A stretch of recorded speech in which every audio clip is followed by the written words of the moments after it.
টেস্টের আগে থেকে আমি প্র্যাকটিস করে আসছিলাম একটা ক্যাচের অপেক্ষায় ছিলাম। ওইভাবে তেমন চিন্তা করি নাই, যখন যে ফরম্যাটটা আসে বিপিএল আসলে বিপিএলে কীভাবে ভালো স্ট্রাইক রেটে ব্যাটিং করা যায় ওইটার চেষ্টা করি, ওয়ানডেতে কীভাবে ভালো এভারেজে ব্যাটিং করা যায়। আমাদের টিমকে অনেক বুস্ট আপ করবে, কারণ ওদের দেশে গিয়ে আমরা ওদের সাথে 2টা লাস্ট টেস্ট সার্কেলে জিতেছি এবং এই সার্কেলে আমরা আমাদের হোমে ওদের সাথে 2টা টেস্ট জিতেছি। এটা আমাদের খুবই এনকারেজমেন্ট করবে নেক্সট টেস্ট সিরিজের জন্য।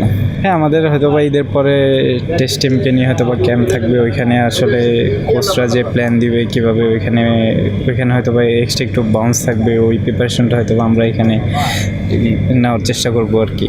না, ওরা যখন টেস্ট খেলে ওদের সবগুলো টেস্ট ম্যাচে ম্যাক্সিমামগুলোই দেখা হয়।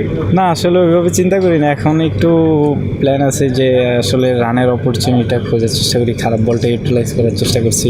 আর জিম্বাবুয়ে সিরিজটা আমাদের জন্য খুব ইম্পর্টেন্ট হবে, কারণ ওইখানেও কিছুটা সিমিলার উইকেট থাকবে হয়তো অস্ট্রেলিয়ার মতো। সো ওইখানে যদি ভালো পারফর্ম করা যায়, ওইখানে যদি আমরা ম্যাচটা জিততে পারি, তাহলে ওইটা আমাদের টিম এবং আমার নিজের জন্য বুস্ট আপ হবে যে অস্ট্রেলিয়াতে যে ভালো করার। না, উনি অলওয়েজ খুব সাপোর্টিভ, যে আমি লাস্ট 3টা ইনিংস রান করতে পারি নাই, উনি আমাকে অলওয়েজ বলছে যে তুই খেলবি, তুই ভালো করে খেল, রান কর, ফ্রিডমলি খেল। উনি সবাইকে খুব সাপোর্ট করে, খুবই সাপোর্টিভ।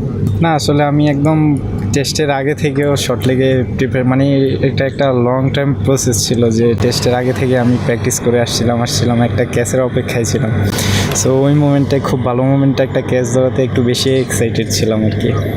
হ্যাঁ, অবশ্যই আমি এখন চেষ্টা করছি আরও বেটার কীভাবে নিজের ব্যাটিংটা করা যায়, আরও লং ইনিংস কীভাবে খেলা যায়। লাস্ট আয়ারল্যান্ড সিরিজে আমার 2টা ইনিংস খুব ভালো ছিল, পাকিস্তান সিরিজটা লাস্ট ইনিংসটা খুব ভালো ছিল। সো এটা আরও কীভাবে এই সিরিজে যদি আরেকটা ইনিংস ভালো করতে পারতাম তাহলে আমার জন্য আরও ভালো হতো, টিমের জন্য আরও ভালো হতো।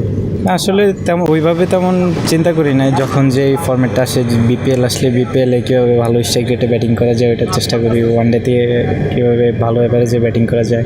এখন আমি যদি টেস্টে ভালো পারফর্ম করতে থাকি তাহলে হয়তো আমার সাদা বলের সুযোগ আসবে। হ্যাঁ, অবশ্যই, কারণ আমরা দেখেন লাস্ট 4-5টা সিরিজ যখন আমরা দেশে মাটিতে খেলছি খুব স্পোর্টিং উইকেট ছিল, বাউন্স খুব ভালো ছিল, উইকেটে রান হয়েছে, বোলারও উইকেট নিয়েছে। সো আমি বলবো এটা খুব পজিটিভ দিক যে আমরা অস্ট্রেলিয়া যদি এই টাইপের উইকেট পাই আমাদের জন্য খুব ভালো হবে।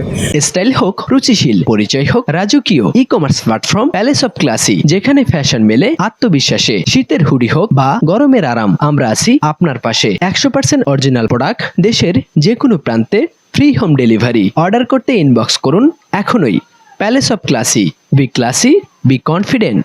আর অবশ্যই তো সবারই আশা থাকে অস্ট্রেলিয়া খেলা, এবং অস্ট্রেলিয়া যদি আমরা একটা টেস্ট জিততে পারি তাহলে এটা ইতিহাস হয়ে থাকবে। না, আমি বলবো দেখেন এখন আমরা যে পর্যায়ে আছি, আমরা কিন্তু যে কোনো টিমের সাথে কম্পিট করার মতোই। আমরা যদি ব্যাটসম্যানরা ভালো স্কোরবোর্ডে রান করতে পারি তাহলে আমাদের যে কোয়ালিটি বলার আছে ওরা যে কোনো অপোনেন্টকে টাফ টাইম দিতে পারবে।